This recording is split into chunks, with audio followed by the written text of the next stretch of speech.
Welcome back to the Star Wars Stuff podcast, where we talk about all things Star Wars. My name is James. My Craig name is Five Zach. standing No, by. Craig, you always. I'm just kidding. My name is We Zach. and we always say at the beginning we need to figure out who speaks first. Like we always joke about it because it's a great line in The Force Awakens. Who talks first? You talk first. But we never do. And then as soon as it says going live, I'm just like, we don't know who's going to talk first. And so And that's here we why you are. always hear. And here we are. But yes, here we are, Star Wars Stuff Podcast. Like I said, I talk about all things Star Wars. Before we get started, we have to thank our amazing patrons. Let me see if I can get this. Oh, never mind. That just magically happened. We got to thank Liam McCallion, Kevin Leininger, Devin McCaffrey, Maya Morris, Adam Haber, Cam from Indiana, Mariana Atia Arnold, Alex Blundell, Indiana Solo, BC Dumit, Sean Smith, and Adriana Verano. I think I said her name wrong, and I am so sorry if I said your name wrong because I think Mary gave us the phonetic how to say her I think name. she did. Yeah, and I'm so sorry. And if you unsubscribe, I totally understand. But yes, yeah, how are y'all doing? Y'all doing great? Y'all ready for a fun show We're today? good. We're Yeah, excited. super exciting show today, guys. So we're gonna do something a little different. We got a guest actually in our waiting room right now. We can see him. He's there, but don't worry, he will be here in a couple of seconds. We just gotta say a few things, and then funny how we met him. But of course, we'll explain that story here in a second. He attended Juilliard Drama School.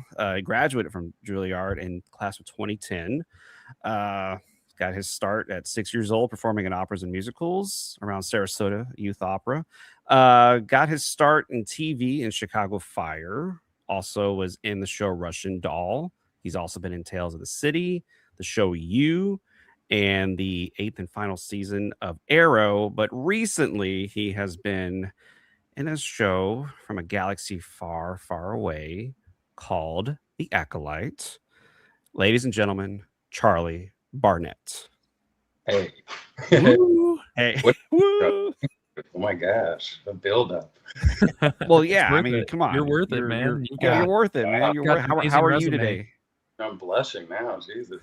I'm good. I'm in Sarasota, Florida too, so that was a nice big up on the Sarasota Youth Opera House. I Oh, appreciate yeah, absolutely. Let's go.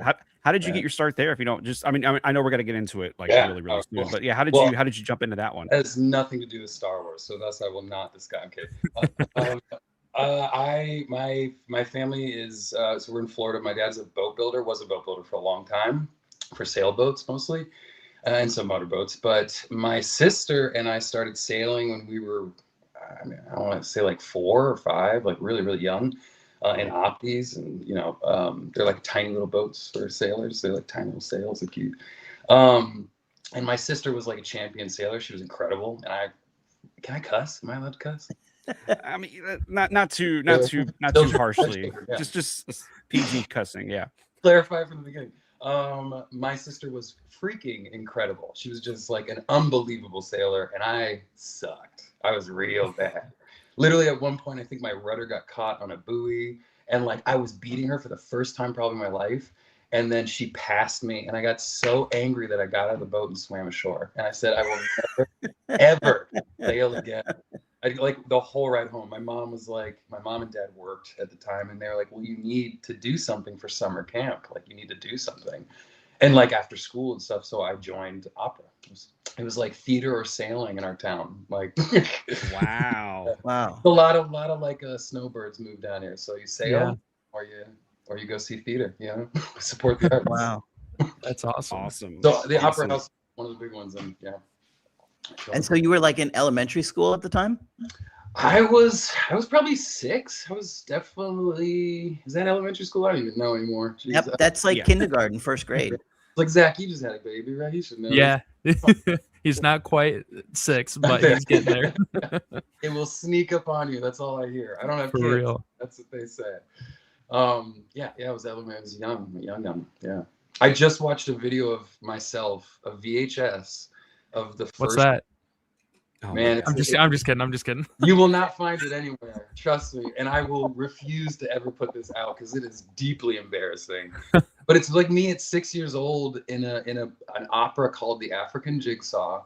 And I'm a shoe shiner, and I sing a solo about shining shoes. It's a lot. That's awesome. Beautiful. as one does starting off early in the career. That's first roles, always memorable ones. so Somebody's we got a have- copy of that tape. I have it, and no one else will. And no one else. I will burn every single other one of them.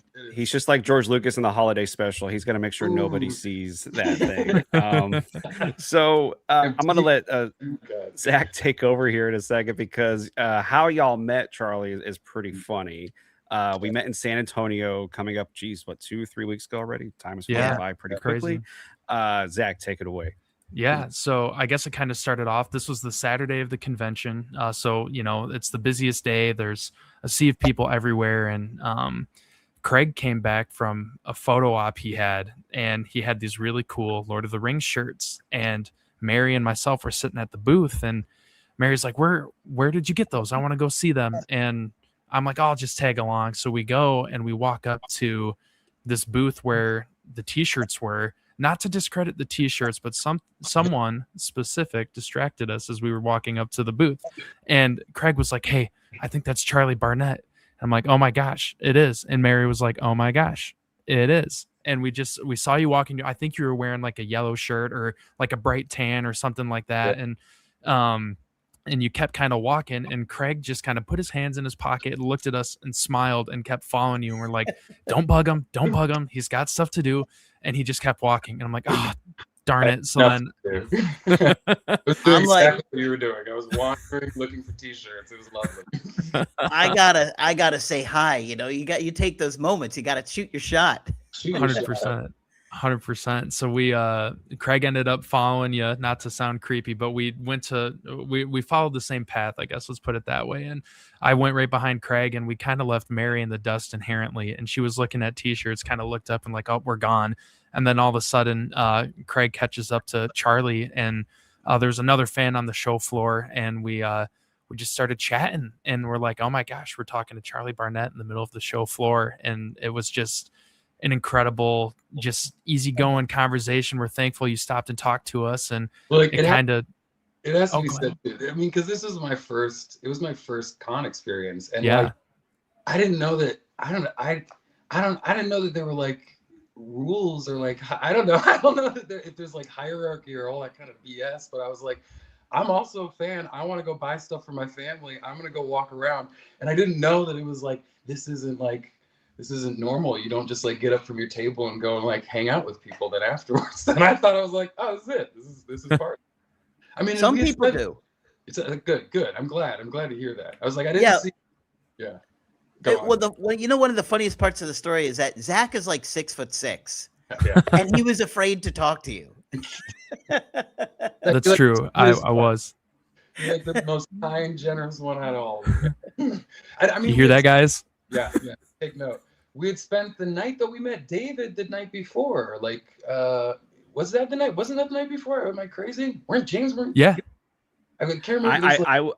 I was not there, but I know you met David. It was either that night or the night before. Those days all kind of meshed together. But y'all all met David and talked to David. We talked to him for like 2 hours outside. Yeah, me, Iman, I mean, I went through everything. Iman even turned to me at one point, actually, but good props on him for trying to protect me. He was like, hey, just FYI, like maybe you shouldn't say everything to I was like, oh yeah, sorry.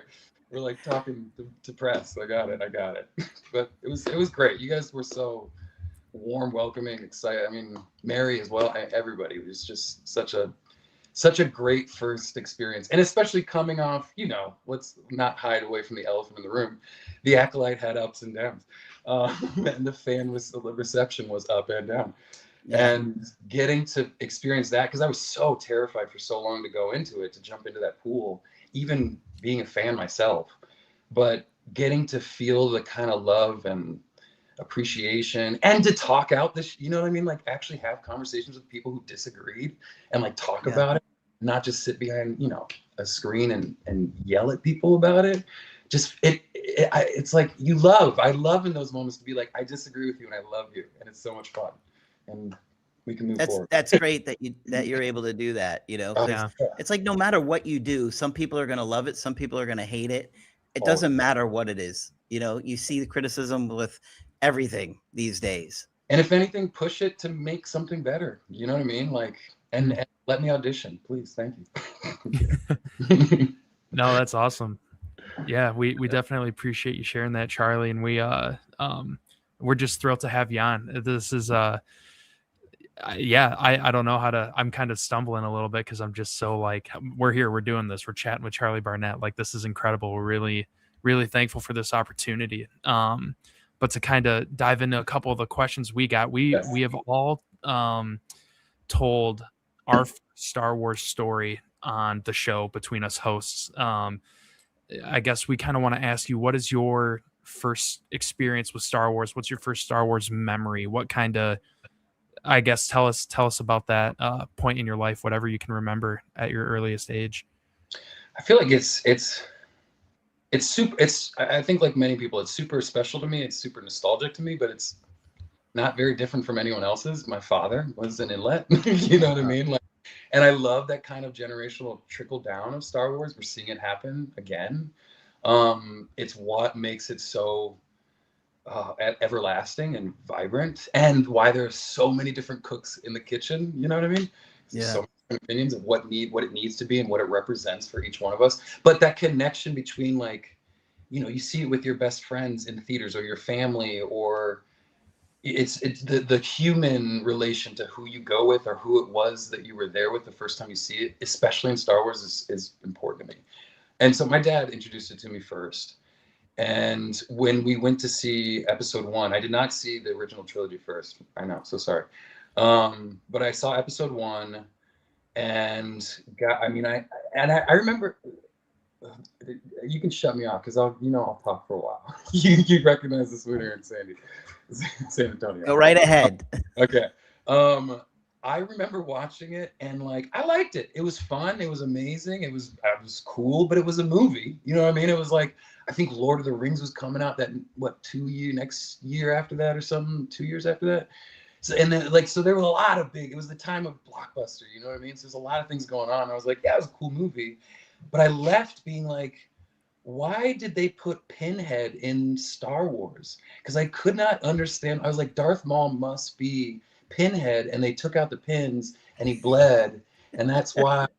And I could not, because I was 11 or something. I was like, I couldn't put it together. And either way, I then went the next year, which again on May 16th, I think is when they came out, was episode 2. And like that, the pod racing got me, and I started playing the games quickly after it. My neighbor, I remember, bought it, and we played it like religiously.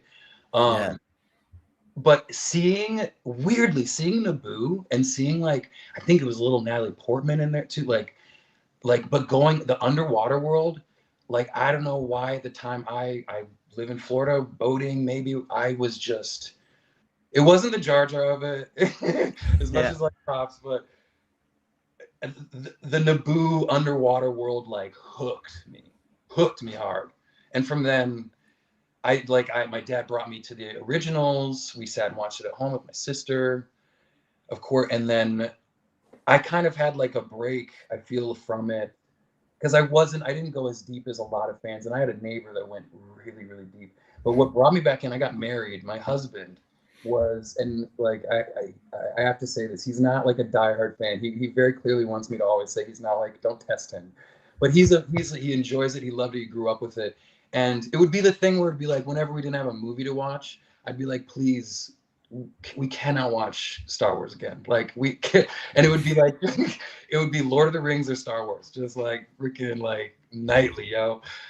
He had a Jedi costume, and see, every time I would be like, you're a fan, and he'd be like, no, I'm not, and I'd find a Jedi costume, and I'd be like, what are you talking about, bro? You're a fan.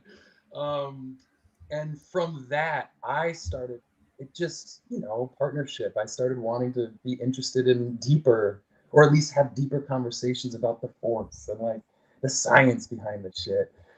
And so I started watching the animated shows, and like that is where I feel like I arrived as like Charlie Barnett is a fan now. Like Clone Wars, Rebel, Bad Batch, like that jump solidified me hard. I don't know why. I'm sorry, go on. Did you have a favorite of the 3? Oh, Bad Batch, all day, every day, all day. That's awesome. I mean, it's just so, there's one half of it that's, as an actor, I really like watching animated series. I like documentaries and I like animated series because it takes me out. You know what I mean? Like I'm watching television shows or movies and I'm like, it's not that I get caught up in the, oh, I know how they built that, or like, how did they do that stunt? Or I get caught up in the kind of like, what is that actor thinking about having to get to that moment, and like what would I do? It just pulls me into me. It's kind of like selfish, I feel like. Like I feel like I go into like, what would I do in that thing? And because it's your work and you're thinking about the work of it. And don't get me wrong, they're brilliant TV shows and movies. I'm watching Family Matters religiously right now, so I go back. But documentaries and animation always let me just lose it all.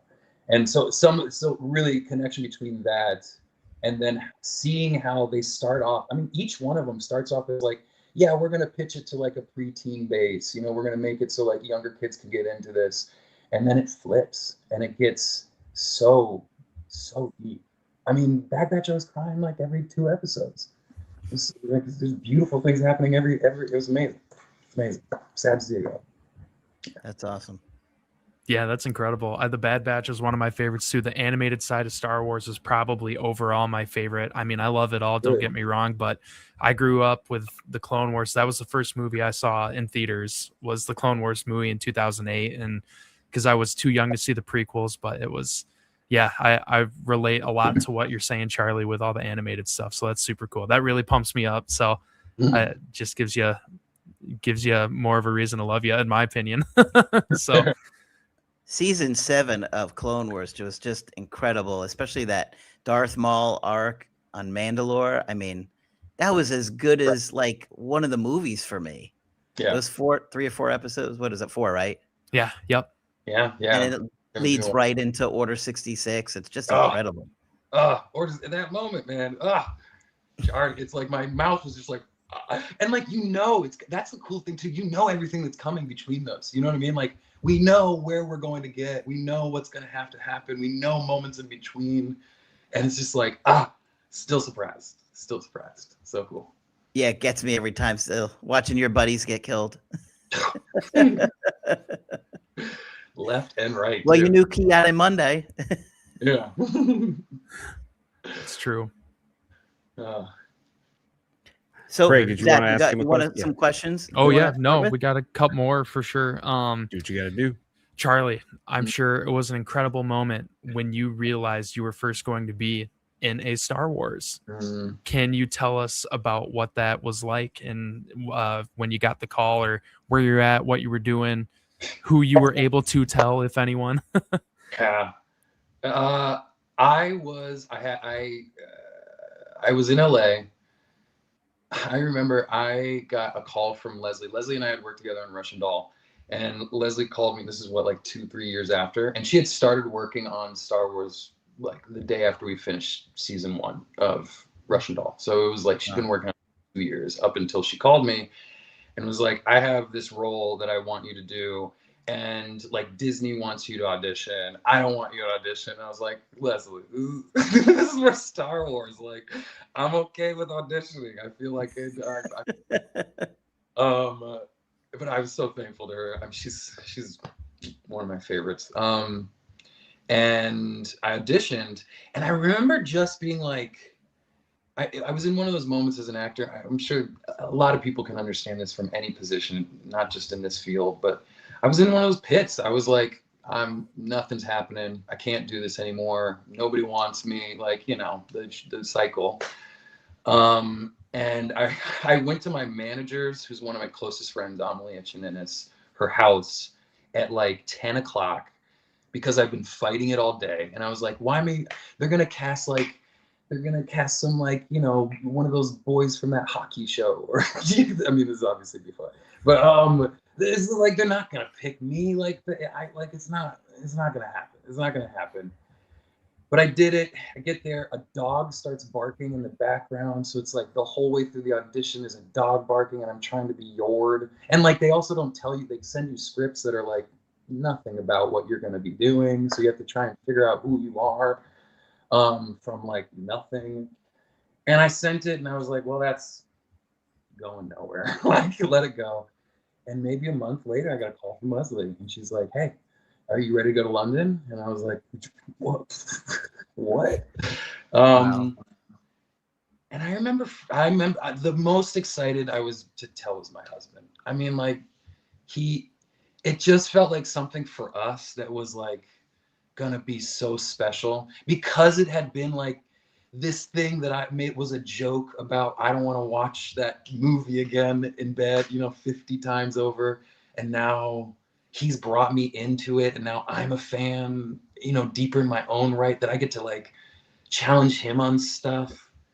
And now I'm gonna be a part of it. Like, what the heck? It was crazy. It was crazy. But the funniest one, yeah.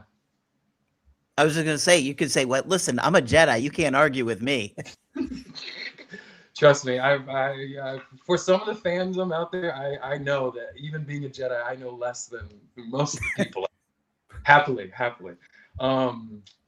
But the funniest one was my grandma. I called my grandma, and I was so excited. I was like, it's gonna happen, Grandma. This is gonna be the moment. I'm gonna be in Star Wars. And I remember her. This is so bad. I shouldn't say this publicly, damn, but I'm here. We're doing it. I remember her first saying, "Oh, wait, is that the one with no black people?" And I was like, no, Grandma. They do have some black people in it. Lando, he's in there, all right. Lupita, technically, but Lupita in it. And she was like, "Oh," she's like, okay. She's like, yes, I remember this one. I remember this one. It's the George Lucas one." And I was like, yes. And I was like, "And look, I'm half black. We doing this." Sorry. No, No, you're that's good, man. great, man. Yeah, thanks for sharing. Love Grandma. Kind of segueing into the next question.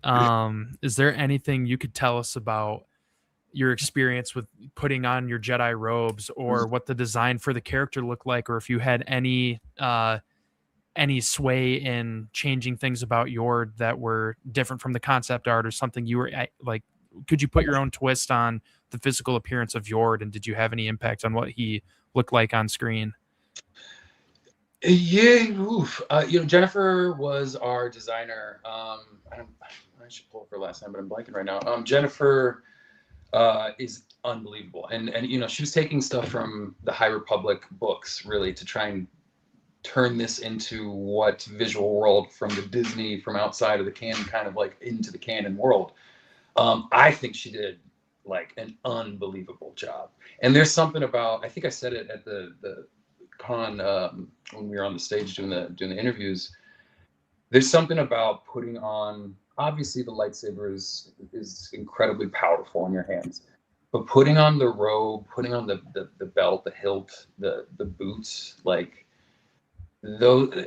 I'm one of those actors too who just, when you put on the shoes, you feel you've done all the work, and now you put on the clothes, and it's just like a cherry on top of the ice cream. It's like, oh wow, now it all gets to like fall into place and kind of sink in. So for me, it was like meeting with what she was giving, which was already so elevated in my mind. I was just thankful, and I didn't ask for this because I think she just knew that she gave me a cape to be really, Yordi with. Did they tell you what color lightsaber you were gonna have? Yeah, they did. They told us pretty early on, maybe within the first, because we were there for training. Manny was there for training for, I want to say, like 2 months, maybe. Daphne was there a month and a half ish. I was there a month and like 2 weeks, a week.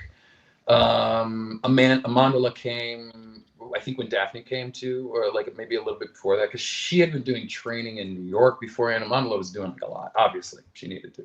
She had some of the coolest fights in there. And Carrie came right after me as well. And so we had, our stunt team too. I will praise them into the ends of the earth.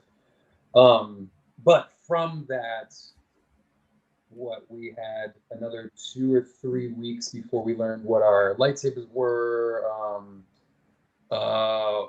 picking what planets we were from, kind of like doing all the little details that Leslie wanted us to just like succinct down for ourselves. I remember I asked for purple, definitely asked for purple. did not get it. I was very happy. yellow. I was very happy with yellow. I had to do the research though afterwards too. This was opened the kind of like Kyber crystal conversation to me too. And I went deep into that, and I was like ecstatic to have yellow at that time. Especially, look, I'm biracial. You know what I mean? The duality of the yellow. I felt like I was like, oh, this is it. This is it. No, that's cool. Yeah, that's super cool. Only Ray has a yellow one too, right? That's the only yellow. There's I think there's some people outside of canon, of course. And there's some other High Republic. There's a lot of High Republic characters who do, because that was the era too of like, you know, the height. But yeah, like what can I say? Acknowledged characters or like heightened characters. Right. Live action in the live action, live action character. Yeah. Dude, that's awesome. Were there any memorable behind the scenes stories that you would want to share with us? I usually dip onto the one where Daphne puts on my wig. I don't know if you've seen that before, but it's like it's made me laugh. It still makes me laugh for days. Seeing Jackie Yord, I guess. There was, I mean, I have good and bad. Which one do you want? Whatever you're willing to talk about, man. Share the bad one first. Bad. I was told not to tell this story, so only because it makes me look bad. It doesn't make anyone look bad. Our stunt team, again, man, Chris Cohen, was our action designer. Mark Ginther was our stunt coordinator, or was he he was stunt coordinator. I think Guillermo Crispo was our fight coordinator, and Lu Wan Chang was our assistant. And they all, I mean, that's not even to mention like Mickey, Darren, we got Cassie, Kalina, Joel, Ben, just one of the most incredible stunt teams. But we had this moment where I'm, you know, using the force and flying off of the ledge, and I think, am I raising up? I'd have to see this scene again, but am I raising up my lightsaber? I don't even know if I pull out my lightsaber, or I use the force to stop the knives. May. Was it? Yes, thank you. Yes, it's when I stopped the knife. Yes, and I jumped down. So like to do the trick, we had to do a rig. We had to like fly in like a little jumpsuit kind of thing, and they strap you in, and you know, jump up and jump down basically. I was like, this is gonna be so easy. This is gonna be so cool. I'm so ready. This is fine. Like, I don't stunt people. Y'all don't need to do nothing. Let me do it all. They strapped me up in that thing, and I'm crazy claustrophobic. I knew this beforehand, but strapping into that thing and then putting like, you know, the robes on top of it. And then my cape was actually like full wool. Everybody else's was like different fabric, which was another cool thing about Jennifer's designs. Everybody had individual different fabrics, different. It was all same, but different worlds, which was really cool. But mine was probably like 40 pounds, super, super, super heavy. And my cape robe. After putting it all on, I freaked. I mean, they can attest. I was like full on. I was like, I'm gonna die. I'm gonna suffocate inside of this suit right now. On Star Wars, on a set. And I don't even know where we were, what planet we were on at that time, but man, it was terrifying. And they all calmed me down and got me to it. And then we did it. And I swear to you, I mean, I would have done it 800 times after that. I was like, this shit is the best. What was I scared about? This was amazing. Like, strap it in tighter. I'm ready to go. But it was one of those moments where I was like, fear over, you know, it was the fear of being on this set that had meant so much and required so much, and the anxiety of like, if I literally do the force push wrong, I'm gonna look like an idiot. It's just all that shit, like just like a well, like washed over me, and then I was like, and I can't breathe. Oh my god! But a fun one I'll tell you was the snow. It's kind of stupid too, but whatever. Daphne and I remember. So we're doing. Where were we? It's where. Karlak. It's where OSHA lands after she crashes the prisoner. Yeah. Yep. Transport. And she's running away. Yes, yeah, and she's like in the snowy fields, right? Because we see Karlak is where do we see Karlak again? We see it somewhere else before that. Clone Wars, maybe? Is it? Yes. Or Bad Batch, was it? might have been a bad. I might have been a Bad Batch. I don't know. Somewhere I know we go there, so it's in there beforehand. But yeah, snowy cliffside country or planet, right? And Daphne and I were like, this is gonna be so much fun. We're gonna get in there. It's gonna be like a snow world. We're gonna like make snow angels as Jedi. Like this is gonna be an awesome day of work. And we're gonna be there for like the whole week, right? It's a set that they had built for this one. And we're like, if not snow, then they'll use soap. That's what they do, right? They use soap, and sometimes even for rain, they'll use milk. And you know what I mean? To make it so they use like rain milk and like snow. This is gonna be cool. Let's do this. And we get onto set, and like they didn't tell us. And we start filming, and Daphne and I are like, we're walking through they start blowing this, because we rehearse it and then you do it. And rehearsal, we didn't have the snow blowing and like the craziness and rain showering down. But they yell action, and we start going, and Daphne and I immediately are like open mouth, like lightsabers, drawn, like shining the light to get through this like cliff, and like we start inhaling this stuff and realize it's like plastic. It's like shards of plastic, and like immediately, JJ starts like, he gets it in his eyes. He can't see. Like Daphne are choking in the background. It was horrible, horrible, horrible, horrible. But not that funny, but funny to me in the experience. Not as funny. Well, it's interesting to hear what you guys go through on set, So yeah. The fans love those kind of stories. Yeah, don't trust the snow. It's plastic. It's not it's not soap. Soap wouldn't have been good to eat either, but it would have been better than plastic shards, I will say. Oh, that's wild. Kind of. Well, I guess Yord is a really unique type of Jedi. Like we see, I'm sure there's a lot of other Jedi who want to be like Yord in terms of how he handles, following the rules of the Jedi at the time. But in your opinion, or no one probably knows him better than you, right? I mean, what scene would you say Yord is? I guess what scene captures Yord the best and showcases who he really is as a Jedi?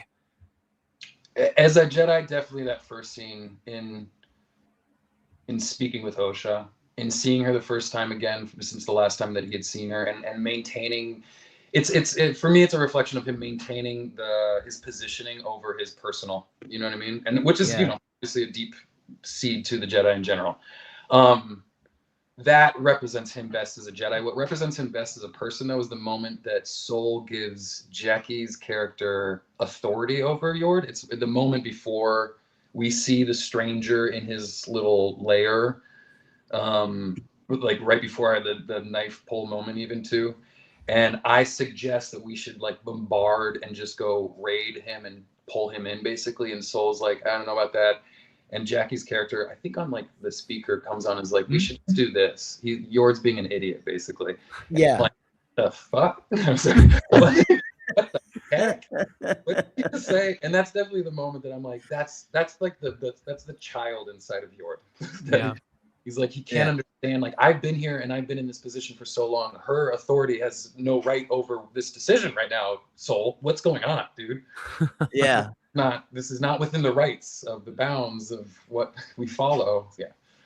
Oh, that's awesome. Yeah, no, we definitely see Yord do a lot of cool things, from, some hand-to-hand combat, some lightsaber fighting, to steaming his own robes. Like we see some pretty sweet stuff that we don't see everyone get to do. But how much of Yord's humor came from the script versus your own performance choices?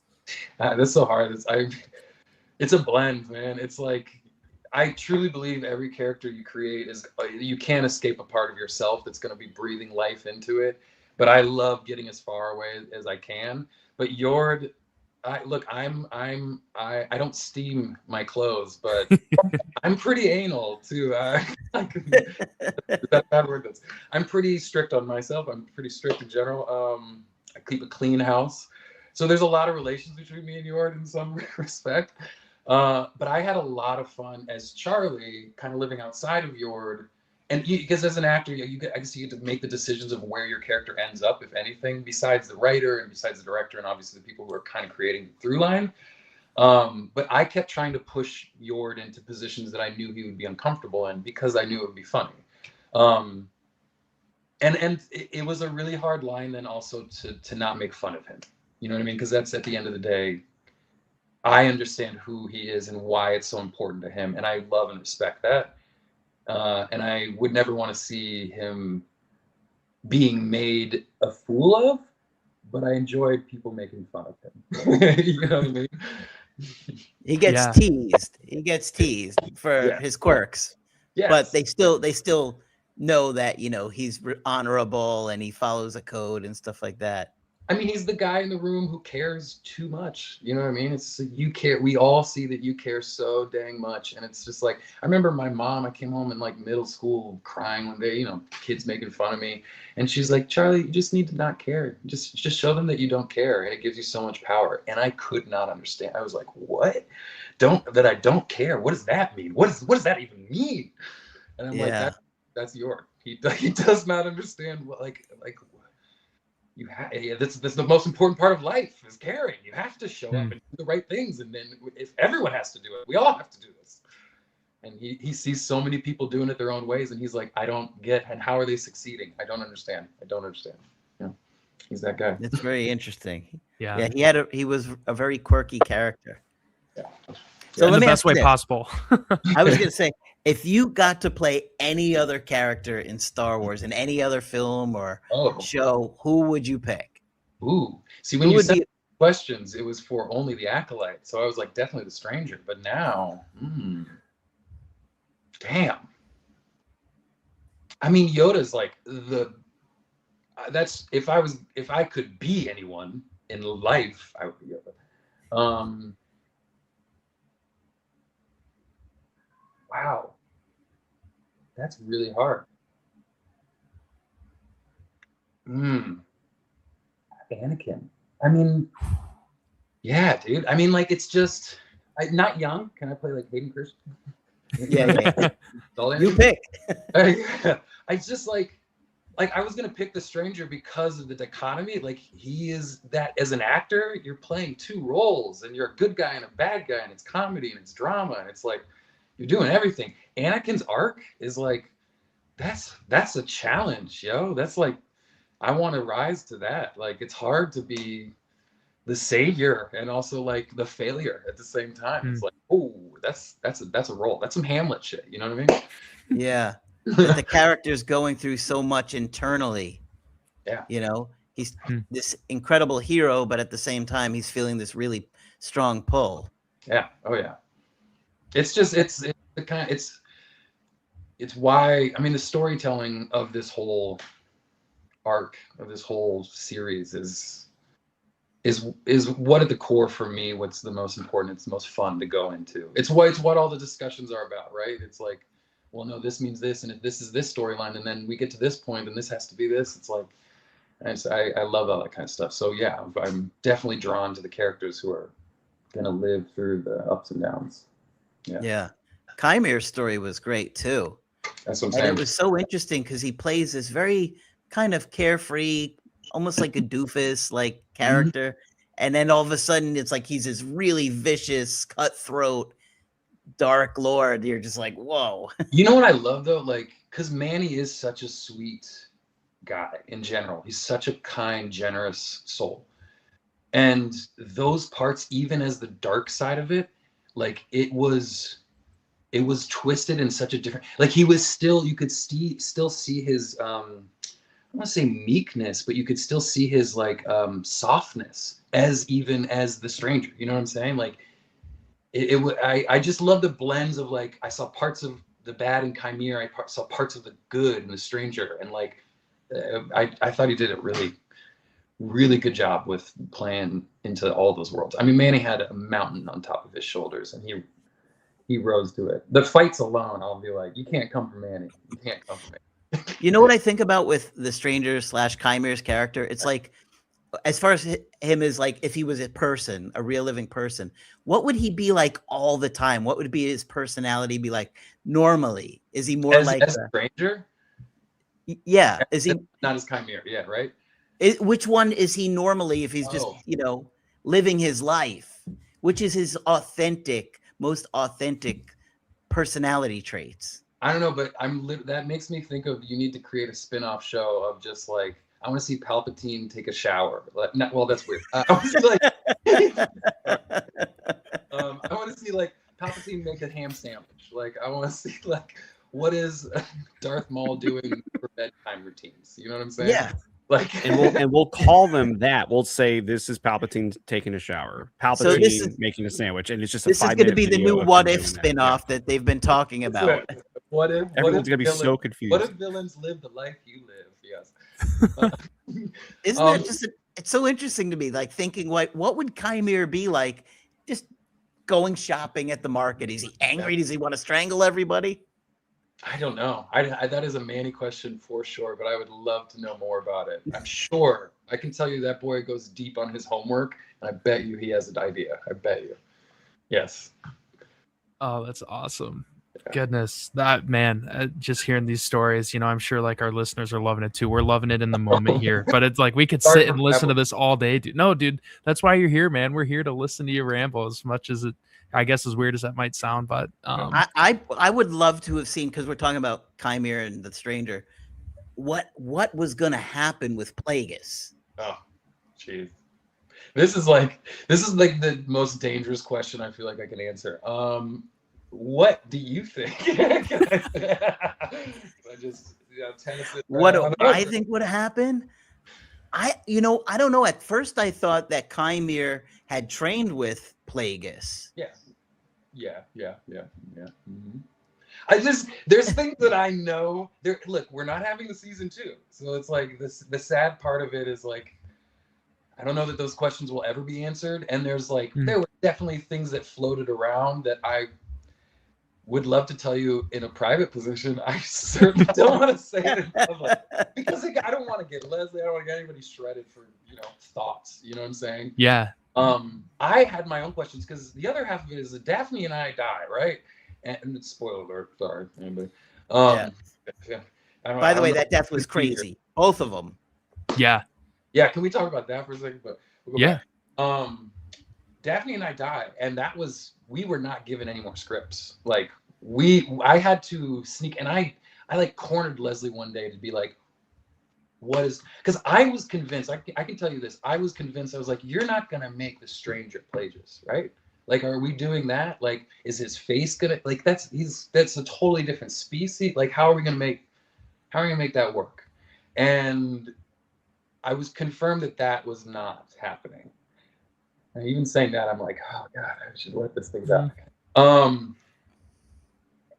The other part of it, who was it? There was I was listening to this like 2 nights ago. Screen Crush. Have you guys ever watched any of the Screen Crush videos? Screen Crush had one from like a year ago talking about Plagueis and talking about Plagueis being on the show. I mean, his finger work, the fingers are great, I'll tell you that. Yeah. But Screen Crush had some ideas in there that I was like, interesting, right in line. In my opinion of what was going to happen. But this is like, I only have limited information. I think that they were going to try and connect all the dots. I mean, and first and foremost, connect the dot of like the resurrection kind of question of like how Palpatine comes back was going to be, I think, through-lined into the second season, and understanding what Plagueis can do. Because he talks about that in Revenge of the Sith. Yeah, Revenge is the third one. Yeah, and we never really got a tap of that, and then Palpatine just comes back, right? So I thought a lot of that was going to be answered through it, and that's what kind of Screen Crush kind of goes into, talking about it in such a great way. It's a great video. He shredded us, PS, for a little bit, but then he gives us some love at the end. So thanks, bro. But what else can I say that I don't? The Sith have been in hiding. You all know this, and they're trying to come back, and they're working against. This is the other thing that I love about George's whole idea, that like the Force in itself is like Mother Nature, and it kind of balances itself out, even if there is. And a lot of people like what this opens the whole conversation about good and bad, and whether the Force is actually inherently good, or if it's bad, or if it has a yin and a yang kind of availability to it. I love those talks. So anyone, if you see me on the streets, let's talk. I'm the game. But I don't know at the end of the day what Leslie was planning to do entirely. I'm pretty sure, like in my mind, it seems to allude that like either he had some effect on Manny's character. I don't know that he is his direct Sith Lord. You know what I mean? We don't know that. But he could be, and you know they're always allowed to have two acolytes, so literally. Well, this was 100 years before which episode? Before episode 1? Yeah. That's what we've said, but I think that's even a little like flexible. But base it off of maybe Yoda's age is probably the most succinct, but we don't know how old he is. So, but Palpatine, he wouldn't be alive at this time. No, but Manny talks about too how old he is as well, and so it's like that's another thing of like the Sith. We don't really know. I mean, correct me if I'm wrong, because I don't know all this stuff, and now I'm getting into atmosphere that I probably like. I'm like, you know, I know who blew up the Death Star. God, Jar Jar Binks blew up the Death Star. JK, just dig my grave. We don't know necessarily how long Sith can live, and that's kind of part of the open question. So I'm like, I don't know, maybe he is around longer than we actually know of. I don't know. Yeah, because Venestra was old too, right? Wasn't she like a few hundred years old or something like that? 300 years old, something like that? Yeah, but that's what her species. This one I might have to look up, but I think her species also lived pretty late. I couldn't remember what she was, but I mean, she's green. I'd have to look that up, but yeah. It sounds like maybe they would have explored that story a little bit because she knew. I was hoping. I mean, like, I didn't get to read, and like Leslie even told us at the beginning, she's like, you guys don't need to read the High Republic books. If you have, it's totally fine. There's a lot of them, and a lot of them are going in many different directions. There's a couple different writers even, I think, who flow in on some of them. And not to mention in the comics is a whole other situation. But I know that, you know, we see so much of Venestra in that world. And so I think the fandom itself of that world definitely wanted to know more and more of her. Because she's definitely like, you see her enough and she's a pinnacle point, but like there's more underneath it. Not to mention the whip, Yeah. What did you think about how the show kind of ended? Like your personal opinion with like them like blaming it all kind of on Saul. Do you think that they blamed it all on him? Well, I kind of got that feeling. Yeah, I mean, like he was a scapegoat, right? That is my point. That it's like from a wider scope, it's the council. It's the problems within the Jedi Council and the how big it has gotten, how controlling it has been, how overreaching it is now that it doesn't even have the time to step back and see what it's like, what it's affecting. You know what I mean? That it was like through his actions, through what he thought was, you know, supposed to be the right choice, he was doing what he was taught, and that sometimes the lessons don't align. It's kind of what I got from it. I felt like Venestra was trying to push it on Saul because she mentions in like, I don't know, maybe episode 1 about the political this against us. So it was like more like hiding it so they didn't have a big scandal on their hand. Yeah. It's like saving the organization. There is, look, if you're trying to dig for the Venestra thing, especially the thing that we talked about in private, I know my ass is not going to say it, but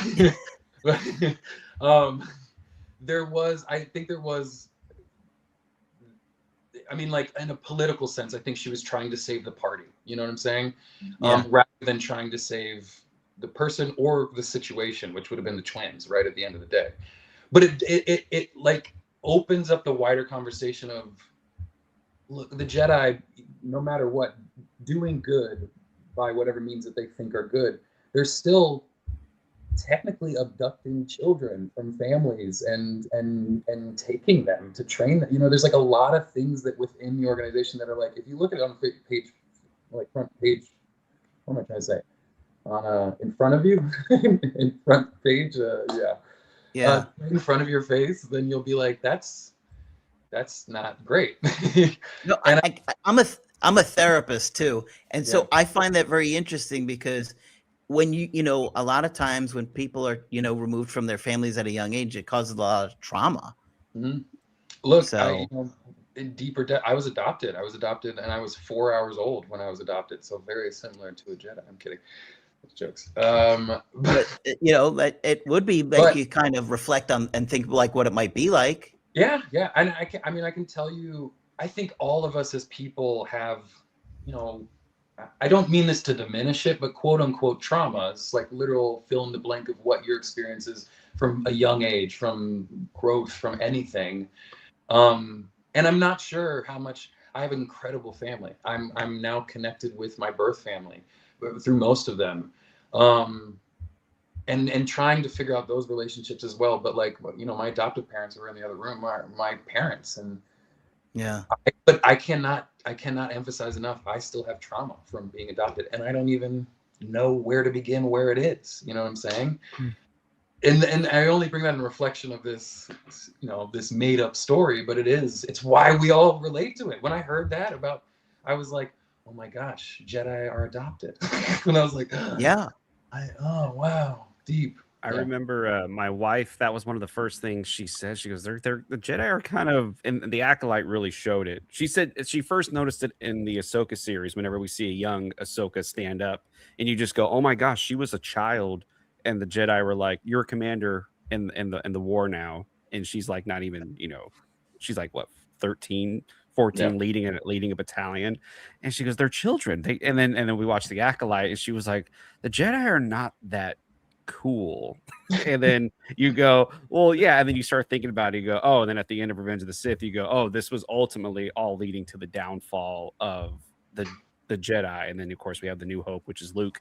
But it's interesting to watch the Acolyte and to see how y'all's characters are doing what you, like you said, what you think. This is, I am following the rules. I am doing what I have to do because that's what I was taught.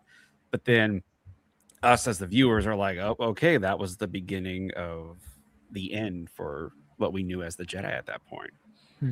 I left being like a lesson that I've tried to take into life everywhere, that it's, no matter what path you think you're on, you should always be questioning it. You should always take a moment to say, is this right? Is what I'm doing right? You know what I mean? Like, we're constantly thinking. It's not a hard muscle to keep moving, to be like, hey, is what's happening, does it align with what I'm doing? Because in it, there's no judgment to define yourself as a Jedi and then realizing like, oh wow, this path is now becoming limited. It's changed, and maybe this isn't the right path for me here. You know, this is getting into like much deeper conversation. No, but it's really interesting when you do think about that, and you know, think of Ahsoka. Ahsoka's the perfect blend of like, I agree with certain things, but I'm gonna do this on my own way. Like, and that's why she's fucking amazing. I'm sorry, cursing. Oh yeah, Ahsoka's one of my favorite characters too. Great character. But even when I think about like Anakin and what makes him snap, right? It's like the loss of mom. And for me, I wonder when mom died in his arms, did it create a multiple personality? The trauma creates multiples for many people. And so that's how, and then you hear the music of Darth Vader at the time. So it's like, and then you have the loss of mom, that trauma, it's like it creates this alter of Vader, which would be like a separate person. I mean, what they talk about, actually, Screen Crush, I think, talks about it too, but this duality of the Force too, and like finding the duality within one being and one soul. Like the twins are, they're not literal, they are a literal, factual like version of that. They were split. They are one being made into two. Which sides of the Force they represent is like, that shit kind of tosses up, you know what I mean? From their experiences, from their situation, which is like so true to humanity. Like, right, we all can relate to that. We change from our everyday. It's just so cool to me. But yes, I agree with you. I think Anakin literally, I mean, even when Padme,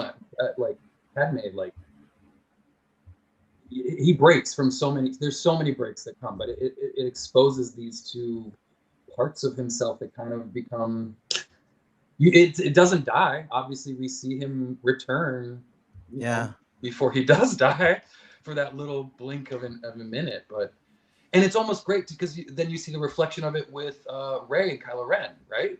And it's almost like the reverse of it, and then Kylo Ren, like almost alter bleeds his lightsaber into, you know, like, I was like, oh wow, boo boo boo boo. It's all like, I love the like, this can be this, and then next week it's going to be this, because things change, and you have to look at it in a different way.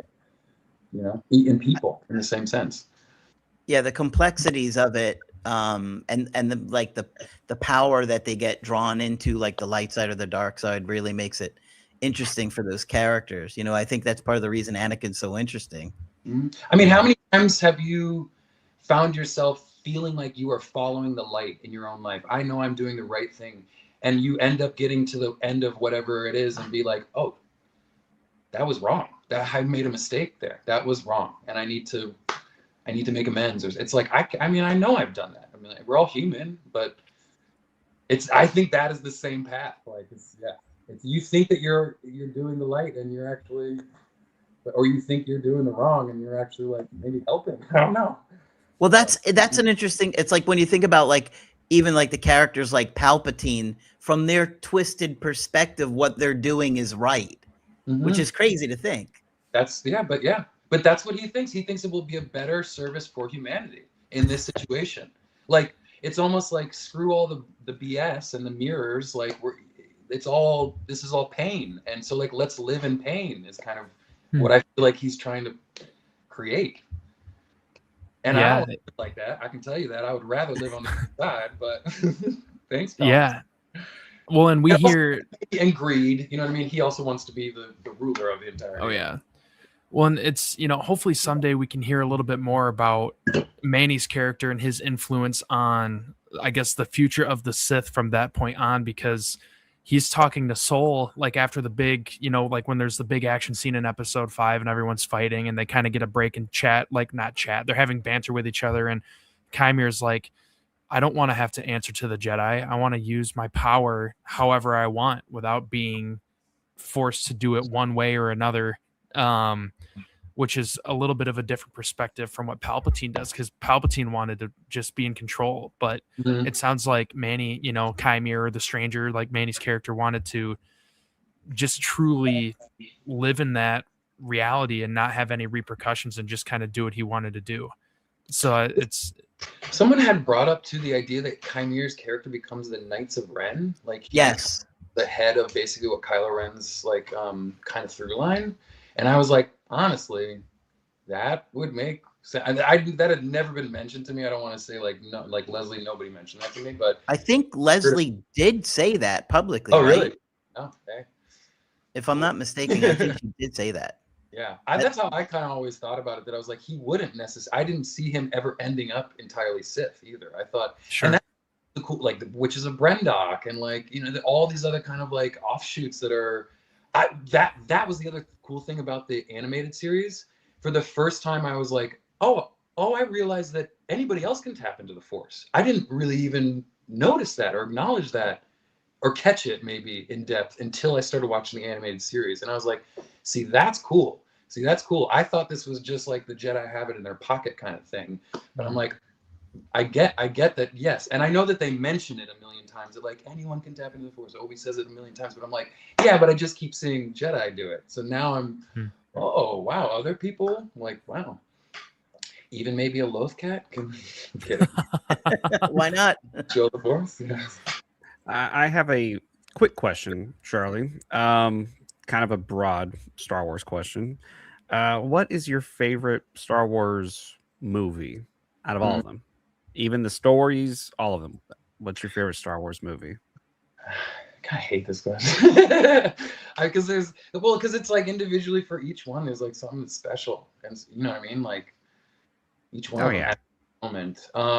I think Rogue One is one of the best movies. I just think it's like structurally, the challenges that they faced in doing it, and structurally, it is one of the best made. Because they didn't have, I don't mean this as a negative thing, but the kind of like cliches, which is like the lightsabers. They didn't have the Jedi. They didn't have the things that we always go to think of when you like want to bring your friend who's never seen a Star Wars movie, and you're like, but you'll like it just because of this. Like, it's going to be fun. They didn't have that. And I mean, they had the action, they had the space, maybe those parts, but I thought they really did a great job at creating a world in which I, as a human being, could see myself in very easily. Because I'm like, okay, is the world I would be living in if I was in this world today, you know? And I just loved that part of it. It was really fun. I mean, Return of the Jedi has the Ewoks too, and that's always the Ewoks, you know. So probably the two of them. All right. Wait, what are your? I love Rogue One also. Yeah, so good. What are your favorites? Just out of curiosity. Zach, Mine what's is your favorite? Empire. Empire. Revenge of the Sith for me. Oh wow. Yes, I mean, yeah, nostalgia. Yeah. Yeah, You can see the Empire. I poster think behind is, me. Anything. yeah, for me, yeah, Empire Strikes Back is also one of the best. As a kid, I really loved Return of the Jedi. But then I got older and I was like, this movie's pretty good too. And then I fell in love with Empire Strikes Back. I will say Rogue One is my least favorite of the movies, only because I'm like, I just want to get to the third act. I just want to see all the action. I just want to see all the action. But after watching Andor, Rogue One took on a whole new look.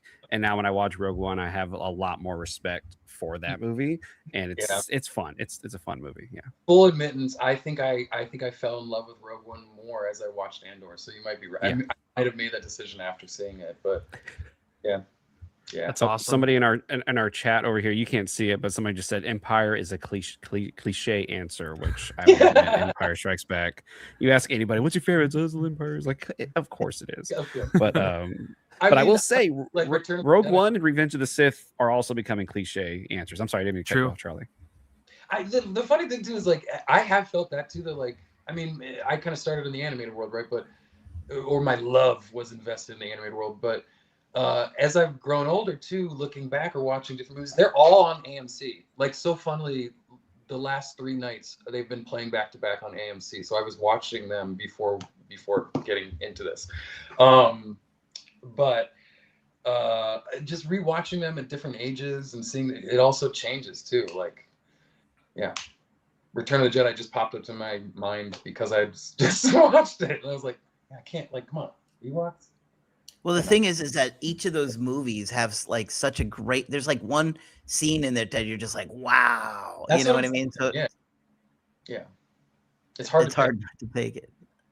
But for me, the last 30 minutes of Empire just incredible. Starting with the putting Han in carbonite all the way to the duel at the end. It's just nothing tops that for me. Dang.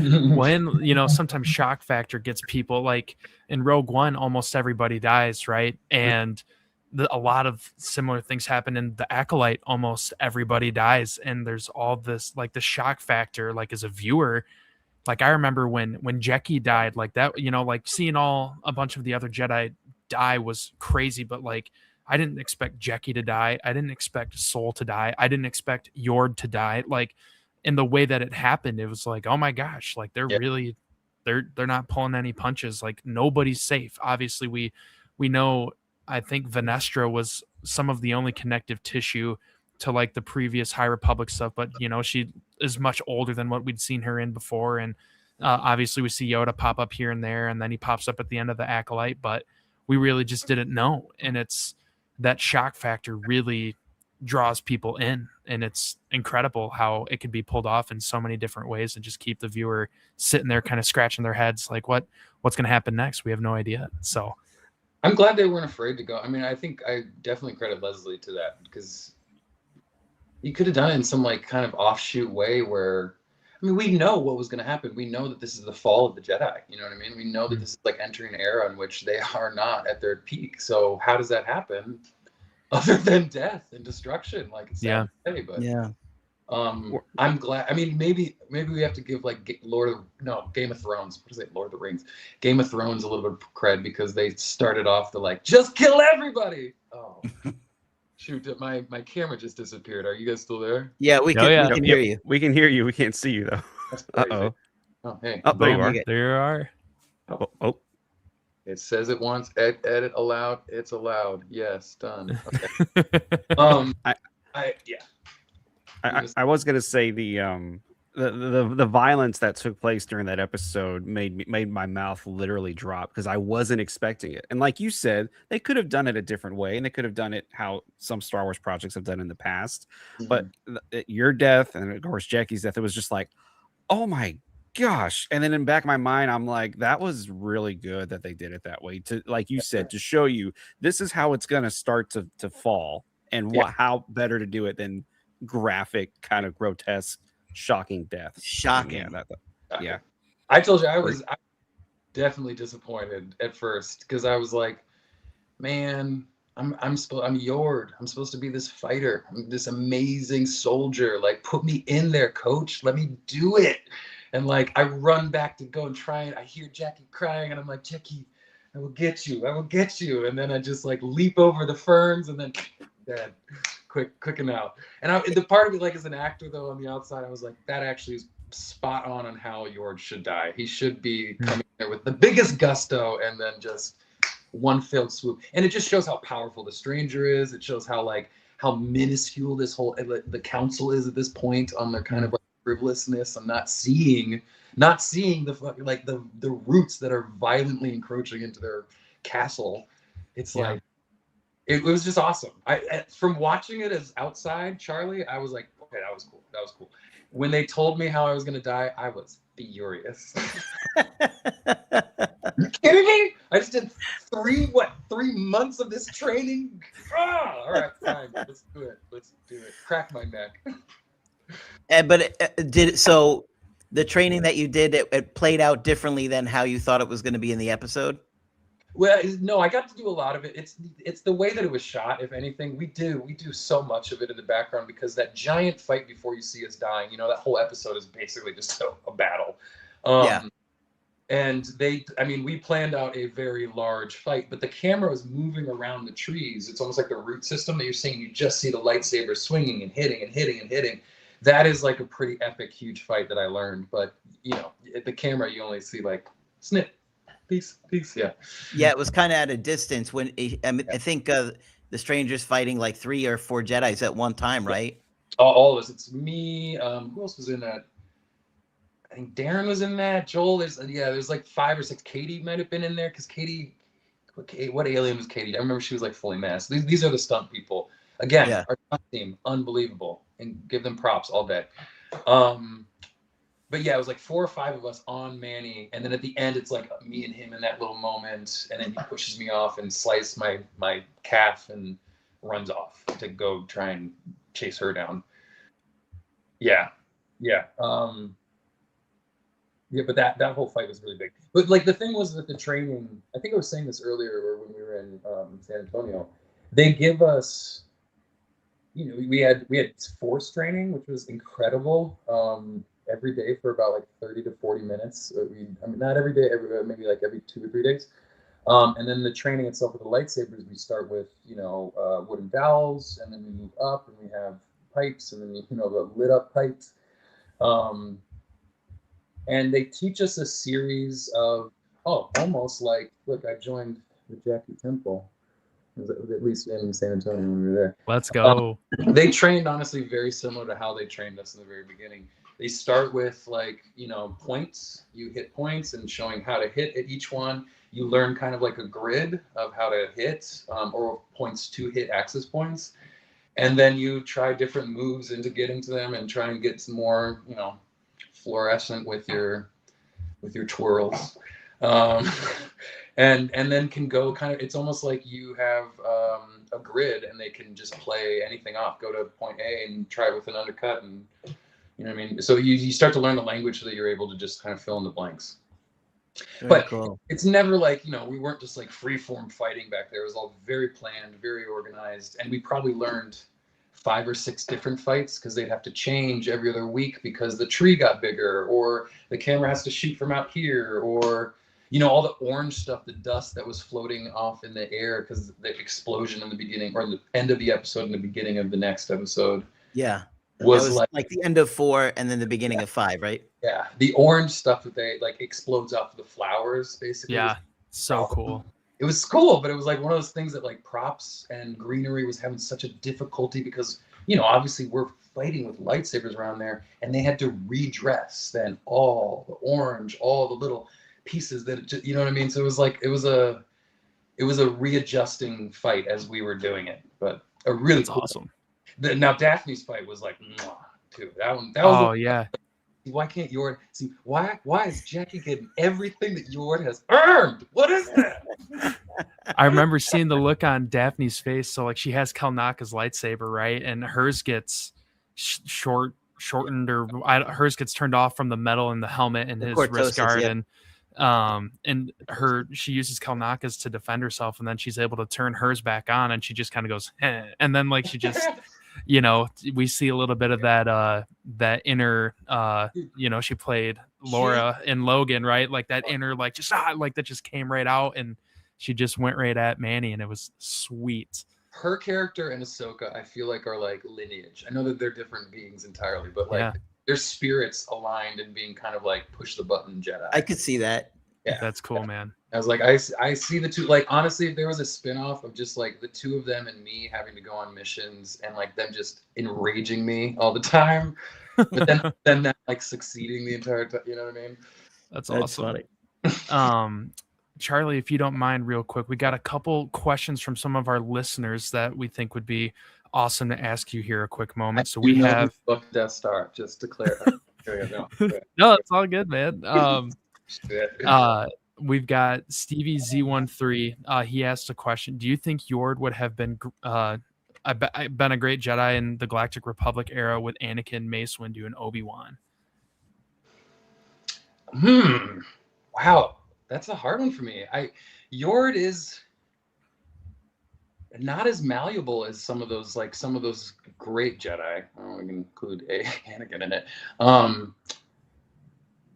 Yeah, God, and it's like it's almost like asking like, would your grandfather who was born in 1940 be okay living in 1920 or 2040? I'm like, I don't know. I think he had a different era, and he's like, I can't handle how loosey goosey all this is. That's a good point. I mean, literally, even like, Mace Windu is out of this whole line. Mace Windu is probably the most like, rigid of the Jedi. Obi-Wan is, I think, one of the best, utmost Jedi around, and is beautiful because he knows the balance of the yin and the yang, kind of, or at least is a little bit more malleable to it. I think that's why he was so good with Anakin, but. I think all of them, I'd be like, what is that purple lightsaber? What is going on here? You people need to get it together. No, I don't think he'd be good. I don't think he would have been a great Jedi. It would have been a challenge. Good question, though. Yeah, no, that's a great question. Sorry, I'm kind of looking for another one. I know we got a couple here. I am a Sarasota. I'm in Sarasota right now, and my place is around the corner from the Daiquiri deck. So big up! Oh, it's so fun, dude. Are y'all close to Anna Maria Island? Yeah, dude. What? Yeah. So my family went to Bradenton. My grandma had a place off Cortez in Bradenton for forever, and we'd go down there and hit the Oyster Bar and the Shake Shack and the Red Barn Flea Market, and then we'd go to Anna Maria Island. That's where we stayed there actually a couple months ago, and the Ugly Groupers, shout out to those guys. But I don't need to turn it into a Florida thing. But yeah, dude, we flew into Sarasota, and we go to Anna Maria Island probably once every year, every 2 years. But anytime anyone mentions Anna Maria Island, I just have to say this because I also just watched that thing about Mary, and I was thinking about Cameron Diaz because she's so good in that movie. But Cameron Diaz lived on Anna Maria Island. And I would go to Anna Maria Island just to walk around and try and be like, where is she? I'm going to find her. The Force didn't guide you to her. Like 10 years old, just like, find me, Cameron.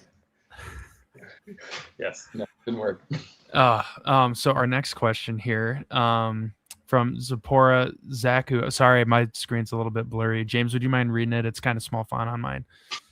It says, okay, I'm sorry your character died, but were you sad it wasn't by a lightsaber and by a neck snap? I mean, you're right on with me. Yeah, I was sad. I wanted cut my head off at least. Look, I died in, I didn't die. In Chicago Fire, I didn't die. And there was another show that I was so sad to leave. I was heartbroken when I had to leave.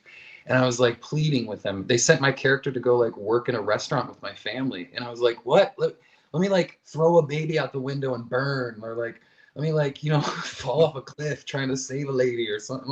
What? I'm just going to a restaurant? That's what this felt like. I was like, you're not gonna slice my heart out or something? Make your die epically.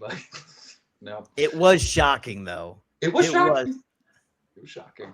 That's what Leslie kept telling me too, and I fully agree because I saw it. building up to it, I was making jokes left and right. I was like, "You just gonna snap my neck, Leslie? You're just gonna snap my neck?" But when it came out, she's like, "Trust me, it will be it will be so shocking. People will never see it coming, and that's why it's gonna be amazing." And I was like, 100% agree, 100%. Yeah, she's right. I was shocked. Now you didn't hear you didn't get the scripts after episode 5. So how many episodes were there again? 8? 8. So and after like 2 were flashback right after us, I think, right? Or 1 was, yeah. So after, like, do they? You're kind of in the dark after the dark, right? Mm-hmm. And so, do you not know really anything until you're watching it air live for the first time? I dug out stuff from Leslie. Like I like definitely like cornered her and was like, "You're gonna tell me something." She did not tell me everything, so I was still surprised when I watched it. But yeah, no, I mean, and that happens a lot. Like that happens a lot. There's sometimes you'll do a whole movie and you don't have the script. They'll just give you scenes. Like, what? You don't need to know anything else. This is just your scene. So get out of here. Yeah. Wow. That's very fun, actually. Yeah. Did you find out about Plagueis before we saw him as viewer? I know, but that's why I asked her, because I was like, it has to be like, there has to, like, who's coming in, like, who are you going to pull from? And from the time period, it has to be either like one of 3 different people, right? One of 3 different like possible Sith Lords. And she admitted, I remember we were outside, we were talking about our families, like both are like our family dynamics and being away from them in London, and like getting really like deep. And she like under her breath was like, "Okay, I'll tell you, it's Plagueis is coming." And I was like, "Wow!" And that's when I started going. I was like, "Okay, well then, is Manny gonna be like what is this?" Or yeah. So I was, even when I saw the fingers, moment, I was really happy because I was still thinking like, "Oh, maybe it's gonna." I hope they don't try and like, how are they gonna make this all work? How is this all gonna make sense? But what do you think would happen with the twins in the future with how it ended? I kind of see them as like going off on their own too. Like I mentioned with the stranger becoming part of the Knights of Ren. Knights of Ren. Yeah, thank you. I kind like correct me if I'm wrong, but we don't ever really know her mother's group. We don't know which troop they are. They could just be kind of ambiguous. They're not. Are they witches of Brendock, or are they, because they're in, where are they? Now I'm getting too deep on, I feel like I should like clarify some of these like answers before I speak. I imagine them like becoming a witch troop, basically. I didn't see them joining into the Force in like a direct Sith or Jedi kind of a way. I kind of saw the twins as like finding each other again and becoming like a very powerful like module or a bond of Force power, but that they were like doing their own thing on the outer rim. You know what I mean? Like we don't even maybe engage with them for some time because they just want to get away from it all. But that might be just kind of like a safe answer of an escapist, but yeah, judging from like the characters and what I know from them, like they were like done with everybody. Like I feel like they were like screw all of you. I mean, they're detached by the end of it, but I figured they would have found each other again and realized all we need is each other. Do you think that kind of would have ended the story with them and Chimere then? Like they would have just gone in different directions, because it felt like it was getting romantic with them at the end. Yeah, that was Weren't they like holding hands or something at the very last scene? Oh God, this gets into things that I can't really say. There was a bunch of like switcheroo play going to be going on there. So I think a lot of that romance stuff was like a tactic, a safety tactic. And I thought it was going to play against in the long run. Do you know what I'm saying? Like that was going to utilize it to get him close to her and bring his bars down and then use it against him when she. But that is not like, no one has said any of that. That was totally Charlie Barnett. Yeah. Going off on his own. It's interesting. I never even I wish I had asked Amandla about some of that, or even like Manny, some of that stuff, but because like once we were done too, we were done, and they had filmed a little bit of those scenes or a little bit of episode like 7 and 8 because I think they filmed most of that in Wales and they had to shoot that before we went to Madeira to film our stuff on the island, like the stuff with Manny and her and May. Manny and Osha, sorry. And we never got like a chance. Like we played chess a lot through it together, like as a group. Let me tell you, Amandla is a pro chess player. I lost to her every time. But you know, a lot of us in the group, Daphne would play with her, and some of our costume team would sit and play together, and we'd just chat about like life or random stuff. And every once in a while, we talk about like, you know, what is your character doing right now? Where are you going? Because I don't know. I don't know that part. And she'd let us know. But I wish I'd asked more. I really wish I should have. Yeah. Well, it sounds like you were trying to get info. You know, it sounds like you were. Only there was a day that like, was it you know wow, I'm totally blanking. Kalnaka came on, the Wookiee, and it was very like it was the same day that Kathleen was there with us and came to set. And so it was like a big day. Everybody was like, big things happening, right? And everyone was like, you can't have your camera even out. Don't even take your camera out. You can't, like, no pictures, no nothing. And I was the first person to sneak a camera and take a picture of Kamaka. Like, I was doing all the fandom bad things that I could. I'm gonna totally get, I'm gonna never work for Disney again. We have another question online. Such a great guest, aside from Basil, the garment sniffing gopher. Yord was my favorite character in the show. Such a Star Wars character, if there ever was one. Can't wait to see what he does next. Oh, thank you, Travis. And Basil is honestly one of the best characters ever. True. I will take second to Basil any day. Was that interesting working with a character like that? Like they're, you know, completely digital? No, Basil was a human being. Wait, what? Basil was like the little. I remember Basil. I just didn't know there was someone in the costume. Oh, that's a full-on person. Yeah, he was incredible. God, I'm blanking on his name. You know, because we were there for a week filming that kind of stuff, so we didn't have as much time as I wish we could have. Because he was hilarious. We had a great dinner together in Madeira. But yeah, he's worked with Star Wars with the Creature Company for many years and plays a bunch of different creatures all the time. The creature work, if any of you all ever get to go on a set, I mean, it was the one thing that like had me floored walking away. And I didn't expect it. I thought, okay, it's gonna be the lightsaber, it's gonna be the set, it's gonna be all the cool stuff. You know, the people, the characters. But it was like the background creatures that I was just like standing and staring at for like 40 hours. Because it's like 6 different people working these insane detailed machines that their cheeks move and their eyes and each one has a different control and they all stay in character. Like they're better actors than any of us. Like they're all living as that creature and can have a full conversation with you off set. It was awesome. It was awesome. I mean, that's awesome. That is really cool. Crazy cool job. We have another question from YouTube. Did they let you keep any props or secretly took one from the set? No, I think you guys can clearly know that I definitely stole things from the set. Pretty clear. Yeah, I stole things. Yes, I did. Yeah, sorry, Disney. Mickey is going to be knocking. I'm in Florida too. You know he's close, right? Whew. Paper clips, of course, right? Just paper clips. Yeah. I stole my boots that I cherish and I have yet to wear outside yet, but I have them sitting in my closet like a glorious statue to Star Wars. I tried to steal my plastic lightsaber. I could not, and they are very on top of those. I really wanted my robe. But I was like, I don't want to get Jennifer in trouble. And I was like, I can't steal that. That's like too noticeable.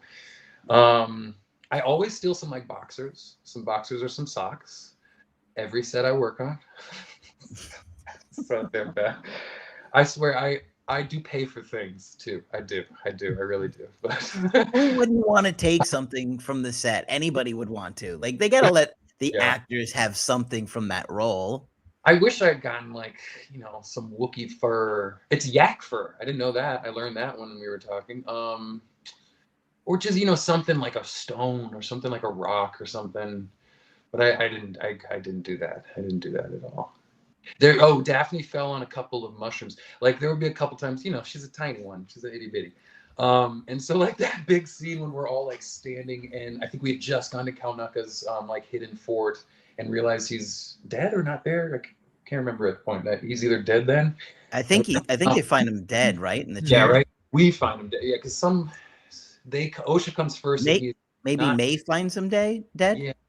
Yeah. I think that's. Yeah, I gotta watch it again. But I'm sure someone will clarify it for us. But at that point, we all turn, and it's like right before the explosion, the big force explosion, and we all like go flying, and before the cut of into the next episode. Yeah. And Daphne had to run. Oh, she's gonna hate me for this, but Daphne had to run forward into this like little field, and they had these tiny little mushrooms put all over, which all of the rest of us are just like leaping over, and Daphne just keeps. And we like, okay, start over. We walk back, and we're like, go again. And we run, and we leap over. And Daphne's just all flat on her face. Like lightsaber. She's like, these freaking mushrooms. Oh, that's funny. Daphne and I joked about taking the mushrooms. We were gonna steal one, but we never did. Yes. That's great. Okay, I think this is gonna be our final question. Tough question for Charlie. Who's your favorite Star Wars stuff member? Man, wow. I think James wrote that question. I did listen to your episode last week, which was the celebrity encounters, and I did hear that you all thought that we had a twinkle in our eye for Zach because he got us to say all kinds of crazy. You made us feel very comfortable, but I'm gonna be safe, and I'm gonna say Mary because she's not on here. Good call. Well played, sir. I think that's the best answer you could have. She'll be happy to hear it too. Okay. But Charlie, thank you so much for joining. I know we could probably go on for another 5 hours. Unless there's anything last he wants to say before he goes, anything he wants to promote. I know or who blew up the Death Star. You know who blew. It was Jar Jar, right? You said it already. It was Jar Jar. Jar Jar. Jeez. It's out there, guys. Yeah. You have anything coming up you want to promote, or a website or anything like that? Yes, I'm gonna be on a new. I have 2 movies actually that are kind of 3 movies that are circling around right now through like the festival kind of route. One is called Dreams and Nightmares. One of the. I'm deeply proud to just be involved with this film. It's incredibly beautiful. Danny Benton, incredible great cast, and great creator Shantara. I also have another movie called Imposters. If you've ever seen Happy Death Day with Jessica Roth. Nope, none of you. Okay. I don't know that. It's a movie. It's a kind of a horror comedy kind of flick about a girl who keeps dying on her birthday and reliving the day. I was on Russian Doll, obviously, but the 2 of us are doing this kind of horror thriller movie called Imposters that has a little bit of a sci-fi thrill moment to it, but just funny because we're both, death recycle people. And then I have another movie that should be coming out fairly soon called Bookends, created by Noam Ash, an incredible comedian, actor, person. But it's F. Murray Abraham, Caroline, myself, and so with names, and Noam, all in it together. Noam created it, and it's like a really beautiful story about grandparents and connection and family. So all very different, like a little thriller, a little something else. But then I'm going to be on a TV show on NBC. Starting in September, I'm not sure what days. I think Mondays at 10 o'clock, called Line of Fire, which is, honestly, it's still kind of new to me, and I don't know where we're going to be going with it, but it's about Secret Service. It's about a family within the Secret Service, and our mother is the head of the Marshals, our father is the former head of the Secret Service, and that's Peter Krause playing our father, and Hope Davis playing my stepmom, but mom. Great group of people, yeah. Very cool. You got a lot going on. Hey. Of course, Yord will be back in season 2 of The Acolyte, right? Yes. Put it out there. Just put it out into the universe. I'll call the mouse. We'll see what we can get working down here. Yeah. Yoda just did some neck surgery for you, and put him in the back of the tank. It cures everything apparently. In a brace the whole time. Honestly, I kind of want to go to my next con signing and wear a brace just in case. Do it. That's a funny bit. Do it. People will come out on stage where they're wearing it. I was hoping to come to Rebel Scum. I know a lot of people. Are you guys all going to Rebel Scum? David from who you met. David will be there at Rebel Scum. Yes. Yeah, I was trying to make it out to that, but I don't know that I'll be able to because of this new show. We're filming for it, but yeah. If a day comes, I'll just go sneak into the audience and razz Manny, because Manny will be there. Manny, Dean, and I think Jonas, who plays our Kalnaka, who's also when he plays a bunch of different creatures too, a couple different times, and a bunch of different. And there's always next year. There's always next year and years to come. Yeah, I'm hooked now. So. Yep, awesome. The fans love meeting you guys. Believe it or not, it's a huge deal to get to meet somebody in a show, especially like Star Wars. Yeah, the feeling is mutual. It's hard to say that. Like, I want to be fully honest. It's hard to say that when it's like people are paying to come in line to see you, but it's like it's a joy for me too, and that's why I was like, okay, I'm gonna walk around and just meet people. I don't all have to like pay to talk to me. That's weird. Like, we can just like also hang. I don't know. I'm still trying to find my own comforts with it too, but it's that side of the world too is difficult. But I really, really enjoy just talking to people. Obviously, you can see they'll talk. You might change your mind after this episode. Oh no. No, man, the fans are going to be happy to see you at any convention you go to. Absolutely, 100%. Thank you for having me. No problem, man. We would like to thank our listeners and everyone who commented. Sorry we couldn't get to all your questions. We had a lot of questions coming up, Charlie, just so you know. But unfortunately, we only have a little bit of time. But yeah, again, thank you very much, Charlie. And on behalf of Zach and Craig, I am James, and this is the Star Wars Stuff Podcast. And may the Force be with you always. And Charlie, if you want to say a really good Star Wars quote right now, please feel free to say it right now as we sign off. God, what the heck? His quote is, "I know who blew up the Death Star." I blew up the Death Star, Luke. Yeah. All right. Thank you very much for listening. Y'all take care. Thank you, Greg.